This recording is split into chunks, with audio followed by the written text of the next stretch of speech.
But rounding things out here, we're going to hop into one that absolutely, once again, blew my fucking mind.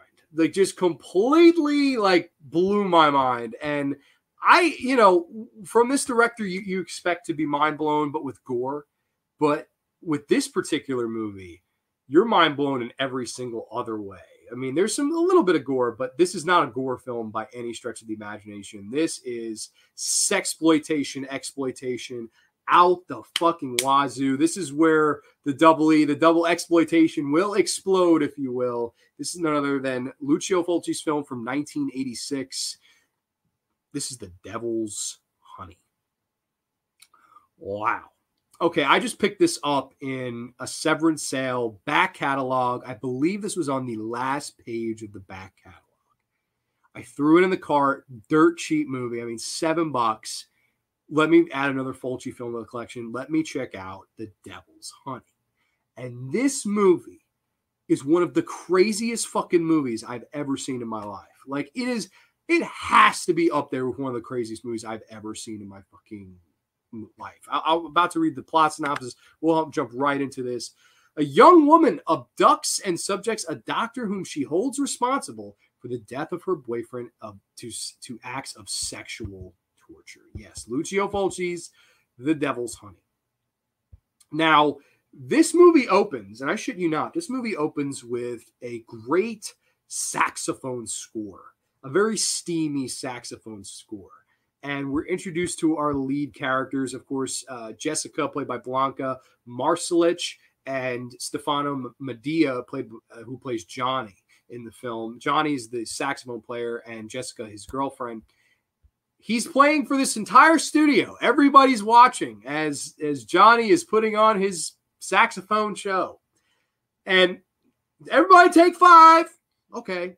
Jessica walks in the room, and he's like, I want to fuck you right here. You're like, what the fuck? All of a sudden, he's trying to have sex with her, and she's just like, no, please, no, not in here, not here. It's distasteful.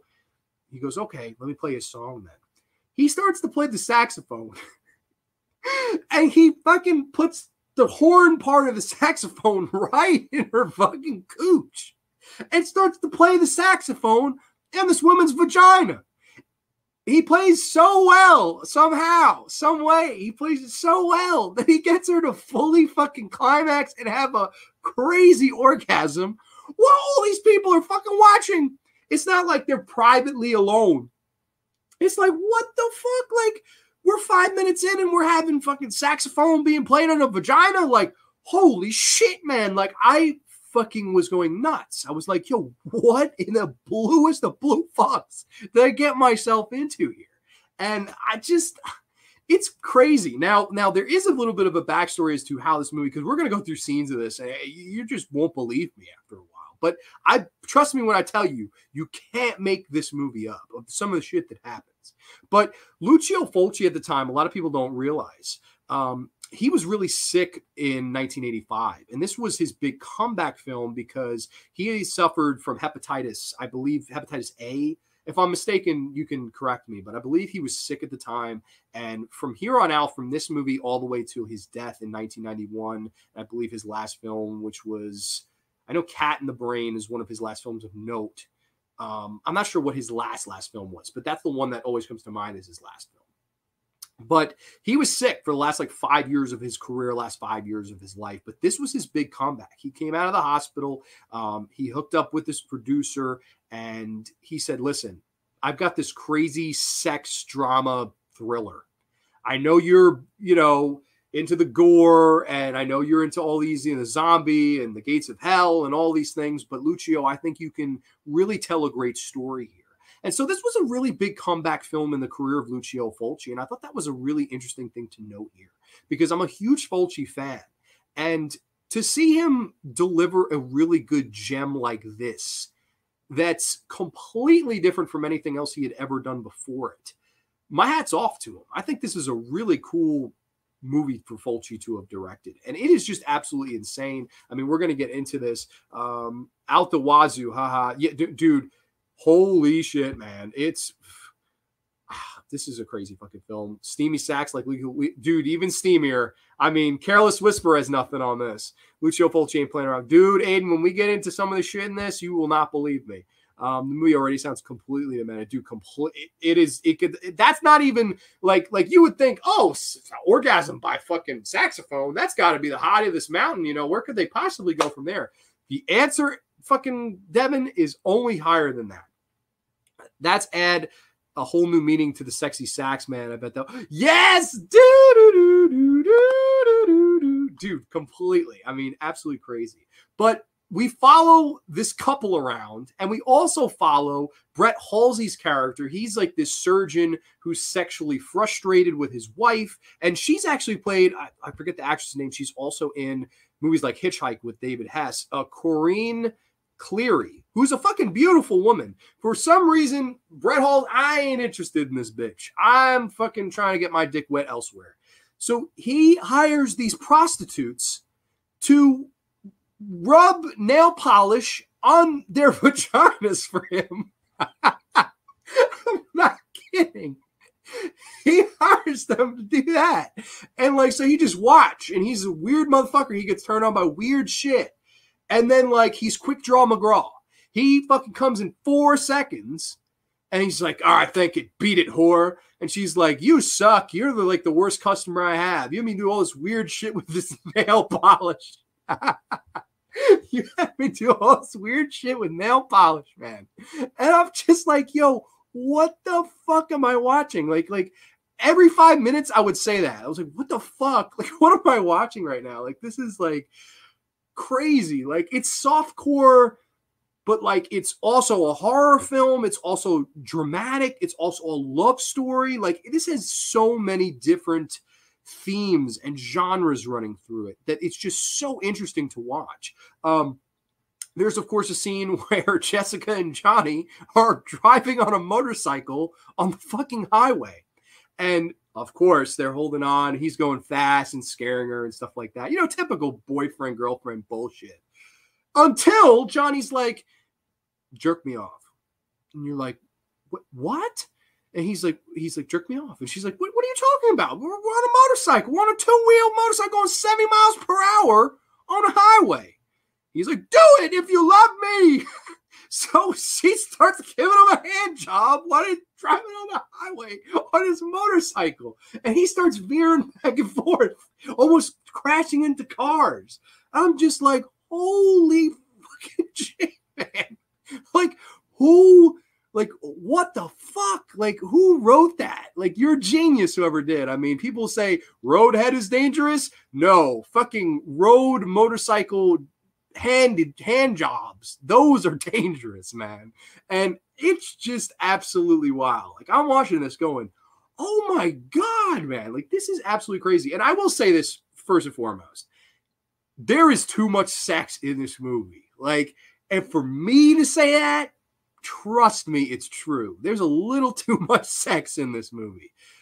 But with that being said, the movie around it is fucking phenomenal. It really is a great movie. So what happens is Johnny, eventually he's fucking around too much. He gets into an accident on the motorcycle. All seems fine at first, but he has internal bleeding in his head. And it's up to our surgeon character, who we've been following in a parallel, and he has to save him. Now, the day of the surgery, he's all fucked up. He's had a fight with his wife, and, you know, she caused him to be late to the fucking surgery. He's not 100% in the game, fucks up, and the boyfriend dies. Now, hell hath no fury like a bitch who got a saxophone blown in her fucking vajayjay scorned. Hell hath no fury like that bitch. And, of course, our lead character, she takes justice matters and everything else into her own hands. And all hell breaks loose in this movie. And we'll get into some of that. I've got a couple comments here. I better being a fucking vault before I watch this film. Yeah, no, it is wild. Mom always said, find a girl that will put nail polish on her for JJ for you, son. Yeah, no, hey, if that's not love, I don't know what is. Even though he paid her to. Yeah, no, this is a laugh. I mean, this is like, holy freaking crap. This is absolutely crazy. But basically, she holds him captive, and this happens pretty early on in the film, like maybe the halfway point in the film. She's got the surgeon, Brett Halsey, captive, and she starts to torture him in all sorts of these horrible ways. She's feeding him dog food. She actually sicks her actual dog where it's on a chain where it can get right up into his face and scare the shit out of him. The guy pisses himself, and she's making fun of him. There's a scene where she takes him out for the day for a walk on a dog collar and like drowns him in the ocean with her fucking feet. Like she keeps pushing his head into the ocean and the sand, and so the guy can barely breathe. It's just, oh my God. There's a scene where she's making him beg for her, her forgiveness, and he's like, please, please, I'm so sorry. And she takes this hot candle wax and pours it on his back. And he's freaking out. He's like, oh, shit, you fucking bitch. I mean, crazy. Like, batshit crazy. Where I'm sitting here, I'm like, where is this going? Like, how does this end? Your answer, only in a Lucio Fulci film can this actually work and make sense. What happens is our captor and our person being held captive, the person being held captive eventually starts to enjoy it. And he's enjoying it because, of course, in the beginning of the film, they're telling you that he's turned on by some weird shit, whether it be, painting the pussy with some fucking nail polish, or being tortured, being fed dog food, having hot candle wax poured on your ass, and being drowned in the ocean. He starts to fall in love, and he starts to believe that this woman is the woman for him. And one night he's laying there all beaten up and broken, and she's taunting him again and saying all this mean shit to him. And he decides, I'm going to read this bitch some poetry. And he reads her the poem called The Devil's Honey. And he's the devil's honey pot, and, talking about his friend and how he told this poem to his friend. I could get the actual poem up here if you guys give me a minute. The poem itself is fucking here. Let's see. The Devil's Honey. I will read this whole fucking poem because it's so fucking funny, man.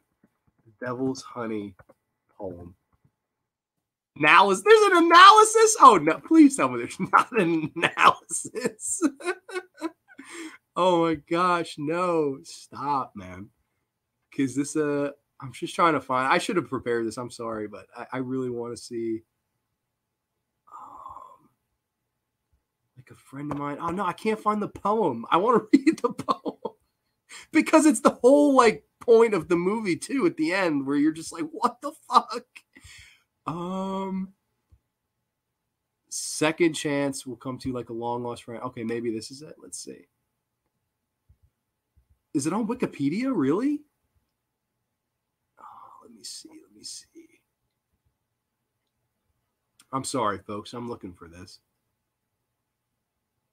Oh, man. Why can't I find this? Devil's Honey. Is this maybe it?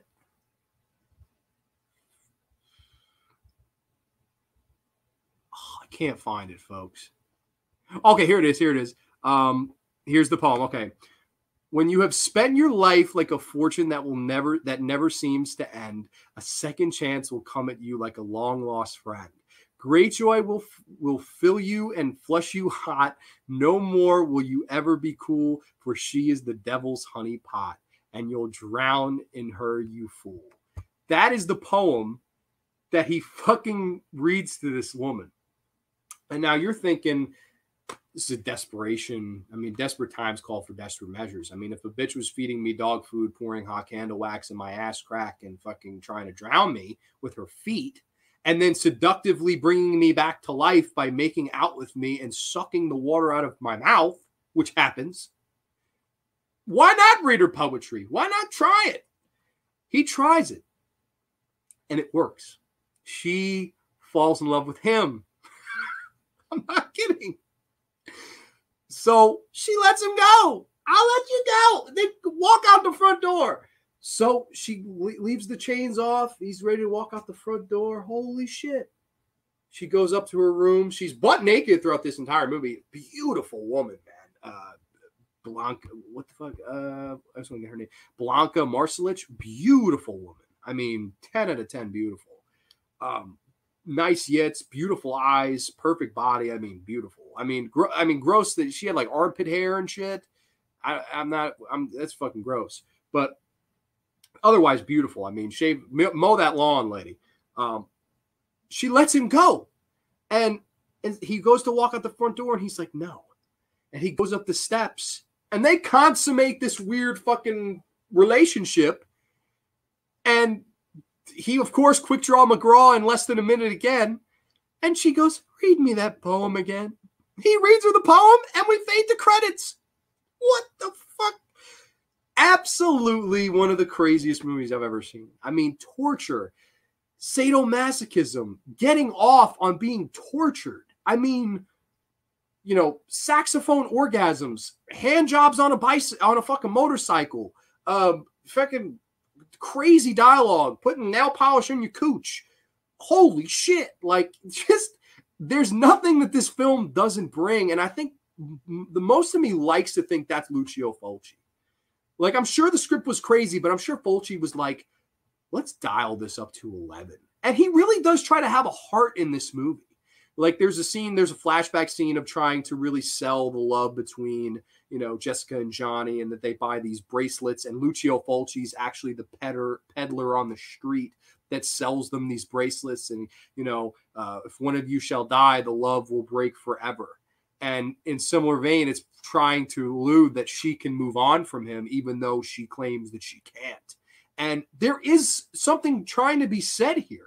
And it's crazy because in a film with all of that stuff, it's crazy that there is such a strong message being shouted at you by Lucio Fulci. But a part of me was like, I appreciate that, because if you're going to go crazy like this, I'm glad there was a reason. I'm glad there was a method to the absolute batshit madness that is The Devil's Honey.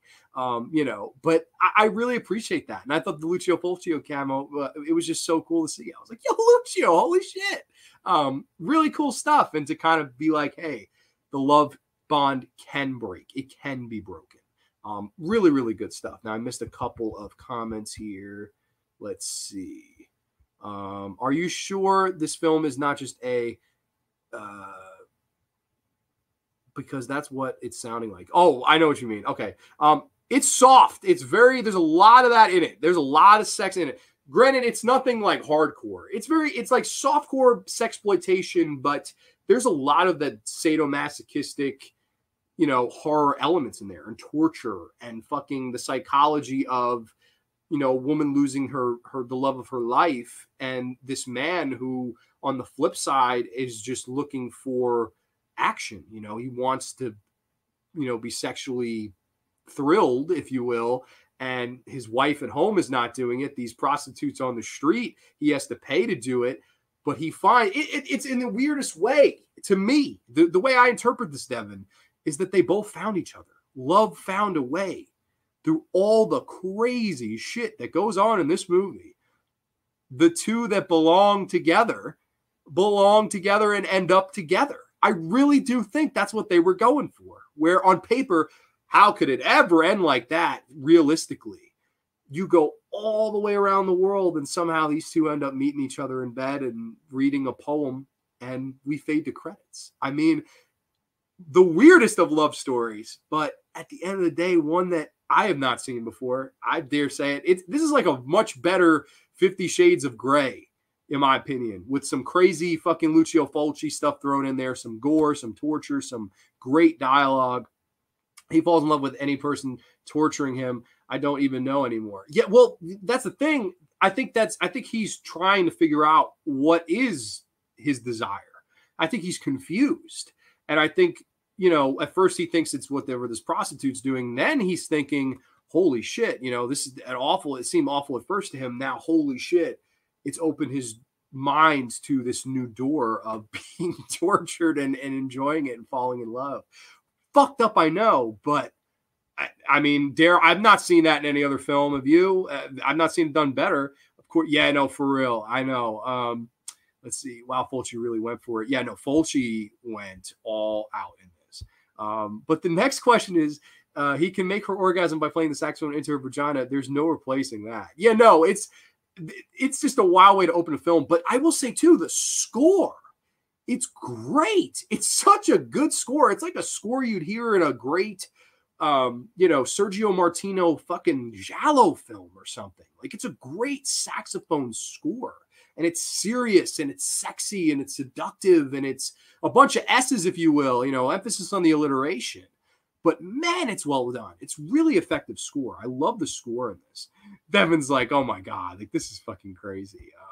It works. I'm done. I give up. Yeah, no, I don't know either. I didn't write it, but I can say that's how I fucking interpreted it. Of course it freaking works. And she lets him go. What the fuck? Fucking crazy. Let's see. Aiden says, I can't believe this is an actual film. Yeah, no, I can't either. It's just, trust me, blows my mind, this movie. Like there's nothing that could prepare you for the devil's hunting. Some can't believe it's real. Same can't believe it's real. Yeah, no, it's fucking crazy. Still a better love story than Twilight. Amen. Absolutely. I love the girl. And I actually watched the features on this. Behind the scenes, everybody hated the girl. Blanca Marsalech hated her. I mean, they said she was incredibly difficult to work with. She was mean. She was snobby. She was arrogant. Brett Halsey said that all the scenes where they would make out, he actually would wipe it off after. That's how repulsed he was of her as a human being. That even though she was a beautiful younger woman, he was like, you're a disgusting human being. So crazy stuff there. The producer of the film, apparently, now this is a crazy story. The producer was driving her back to the airport on the last day of when Principal Photography wrapped, driving her to the airport because she was apparently a diva. Dropped her off, and she had some fucking nasty comment for him, like putting the film down or putting him down or putting somebody on the crew down. And the producer had enough. This man got out of the fucking car and punched this bitch right in the fucking face and knocked her out cold and fucking drove away. That actually happened with the producer and this lead, Blanca Marsalech. I'm sorry, I have a hard time saying her name for some reason. That happened. He knocked her the fuck out in the airport drop-off zone. How's that crazy? Is that not crazy? Like, it's just so insane. But I will say, though, I think she does a great job. Like, and that's another thing with Fulci. I mean, whether it be Ennio Prioroni in House by the Cemetery or Catriona MacColl in the Gates of Hell movies. I think she's a great looker. Like, he always casts interesting looking actresses with beautiful eyes. Like Ennio Prioroni, I think she has the most beautiful eyes in the history of eyes. I mean, just beautiful. But he always is able to pick actresses that stand out. And she does stand out. She's a good looking woman, and I think she gives a really good performance. Brett Halsey was saying in the interview he doesn't believe she had any talent. I don't know. I totally bought this as a crazy bitch. Totally bought it. And apparently in real life, she was a crazy bitch. Crazy enough that the producer sucked her in the fucking face before he let her fly back home. That's crazy, man. Like, absolutely crazy. But I don't know. In my humble opinion, pretty interesting. Yeah, I know. This is, wow. This is a fucking crazy-ass movie. The world and people are complicated and not everything is black and white. I'll have to check this film out for sure. Yeah, no, that's the thing, man. That's the thing. I think this is such a complex love story. It's a very fucked up, very complex, fucked up love story and with a horror twist on it. And while I did say, I will stand by this, there is a little too much sex in this. There really doesn't have to be that much. But with that being said, I think this movie had something to say. I think it said it. I think all the performances were well done. The filmmaking was well done. This was an interesting return to form for Lucio Fulci. Instead of coming back and making a gore splatter film, he came back and made a really complex film about, how love affects certain people, how loss affects certain people, how certain people are turned on by fucking weird things. But in the end, how it kind of sort of culminates together and wraps itself up in a neat little bow and makes sense. It very hard to do, but Devil's Honey does it, man. It's fucking crazy. Like, could you imagine fucking knock the woman out? Like, how did he not get sued? Like, it's just so crazy. You don't want to act, right? Bang, knock the fuck out. Yeah, no, I I don't know what the fuck. Like she must have said some crazy shit to get punched out by this fucking producer. Like they had every single person said she was horrible to work with. Now Lucio's not on here, obviously, because Lucio's passed away before this Blue came out. But from what I'm told, it was his call to cast her. So if anyone liked her, it was him. But then again, I don't know. I mean, everybody, actors, producer who punched her out, everybody's on here saying that she was awful.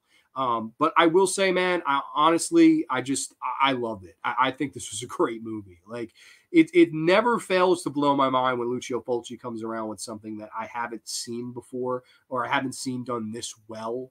And the Devil's Honey is done so well. I love how this movie is done. The story is crazy, just like the film. Yeah, no, it's absolutely batshit. I highly recommend. This is a back catalog Severin title. Should be really, really cheap, in my humble opinion. Grande, that is the only Severin you have with a black case? No, I have a few with a black case. However, most of the, I sometimes when I watch a movie, I like to watch reviews on YouTube after.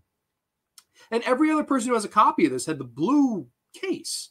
And I was like, what the fuck? Like, did I miss it? Like, did they just fucking repackage this for me? Like, I never quite understood because I know this is newer. I got this newer and I got this in the back catalog. So part of me wonders if they were just like, fuck it. Like, we still have the case, like the cover art. We'll just put it in a black case. I think. I'm not positive. But no, I have the Fulci for here. I actually have a couple of Severin movies that are right here. I can show you all. I just got a couple of these. The Fulci one, fake the Fulci I have. Severin's great, man. Severin puts out some great shit. Now, I just got these in the mail. Now, this is Fulci for fake, which this is a black case.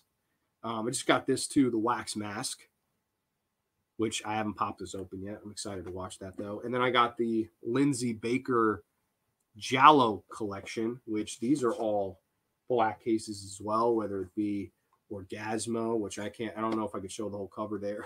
I get erased from YouTube. So Sweet, So Perverse. I think this is A Quiet Place to Kill, which I swear it looks like a James Bond. It sounds like a James Bond movie to me. And then Knife of Ice, this is some really cool cover art. I really like this. So I'm excited to check this out. I was saying in the video where I unboxed these that it looked like the Hulk Hogan box set, brother, because it's red and yellow. Like really cool stuff, though. I'm excited. I'm going to definitely be, dabbling into that. This is just some Severin films I just picked up recently. But yeah, no, weird. I don't know. I just thought it was very odd that this one came in a black case where everyone else online where I saw had it in a blue. I was just like, oh, that's weird. I don't know. Like, I wonder if they just have more black cases and said, fuck it. Stuck my Devil's Honey in a blue case because I wanted to use the black for something else. Oh yeah, that's cool. Yeah, no. And I like that. I like that they switch it up a little bit. And like when I want to use a case for something else, I could just easily switch out the cover art. It's just the same thing.